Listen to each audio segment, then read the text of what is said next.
Japan के prime minister office से tweet आया है कि नॉर्थ कोरिया ने बैलिस्टिक मिसाइल्स लॉन्च कर दी हैं जापान की तरफ। न्यूज ये है कि नॉर्थ कोरिया ने 10 unidentified ballistic missiles towards the sea of Japan launch कर दी है। ये मिसाइल दोपहर के 1:20 पर डिटेक्ट हुई थी। क्यों? क्योंकि साउथ कोरिया और यूनाइटेड स्टेट जो है वो एनुअल मिलिट्री एक्सरसाइज कर रहे हैं और नॉर्थ कोरिया वालों ने उसके अगेंस्ट कुछ कॉन्सिक्वेंसेस को थ्रेटन किया था। लोग कहते हैं कि no good can ever come out of war. War से कभी भी कुछ अच्छा नहीं निकलता। उन लोगों ने शायद किम जोंग उनके मीम्स नहीं देखे।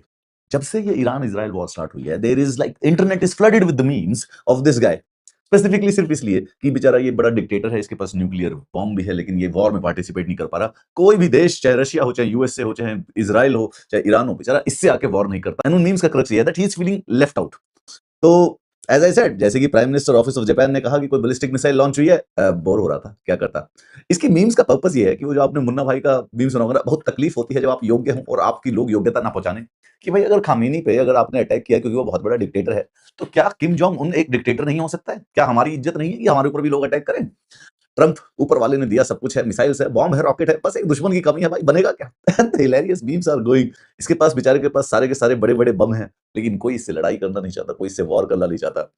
अब वो पुराने वाला नॉस्टैल्जिया, अब जब बॉल खरीदने के पैसे हैं पर साथ खेलने के लिए कोई दोस्त नहीं बचा है। द टर्न इज दैट कि basically for a war you need an enemy, लेकिन काश ये उसी एनिमी को दोस्त मान लेगा अगर कोई इसके ऊपर अटैक कर दे। बस इसको मौका चाहिए कि कैसे मैं अपने डिक्टेटरशिप वाले बम को यूज कर सकूं, मेरी भी इंटरनेशनल न्यूज बने। किम जोंग उन मिसाइल छोड़ने के बाद वॉचिंग द केओस अनफोल्ड, ये कितना रोली पोली सा, इसे मतलब पैंडा जो होता है ना, वो एकदम कुंफू पैंडा जैसा गोल मोल आदमी है, बेचारा प्यारा सा यार, पता नहीं इसको क्यों इतना डिक्टेटर विक्टेटर बोलते हैं। अभी रिसेंटली इसने अपनी बेटी को अपना सक्सेसर घोषित किया, जो कि मैं मानता हूं कि फेमिनिज्म के लिए बहुत अच्छा स्टेप है। 21वीं सदी की पहली फीमेल डिक्टेटर अगर कोई दे तो मतलब कुछ नहीं तो एटलीस्ट फेमिनिज्म में ये काफी बड़ा स्टेप माना जाएगा। एंड इसके कुछ वीडियोस इसकी बेटी के साथ आने लगे। ये रोली पोली सा टेडी बियर जैसा डिक्टेटर जो है गर्ल डैड के नाम से जाना लगा। मतलब कि अगर आप गर्ल डैड पर्सनैलिटी रखते हो तो आपकी पुरानी 20 साल की जो पीआर है, पूरी इमेज सुधर सकती है कुछ ही हफ्ते के अंदर अंदर। 4 दिन हो गए सर, एक मिसाइल नहीं आया हमारे एरिया में। जब तक बोलूं चेक करता रहे, कोई खेलने नहीं आ रहा यार बेचारे से, is feeling left out. King Jong बेचारा खुशी से हो गया कि एक मिसाइल बस नॉर्थ कोरिया में गलती से गिर जाए तो मैं बताऊं सबको, बड़ा इसने मौका ढूंढ लिया है। देखो, लॉन्च वन मिसाइल, खुद को लॉन्च कर दे और इजराइल को ब्लेम कर दे, बस मुझे मौका दे दे, एक बार न्यूक्लियर बम प्रयोग कर लेगा।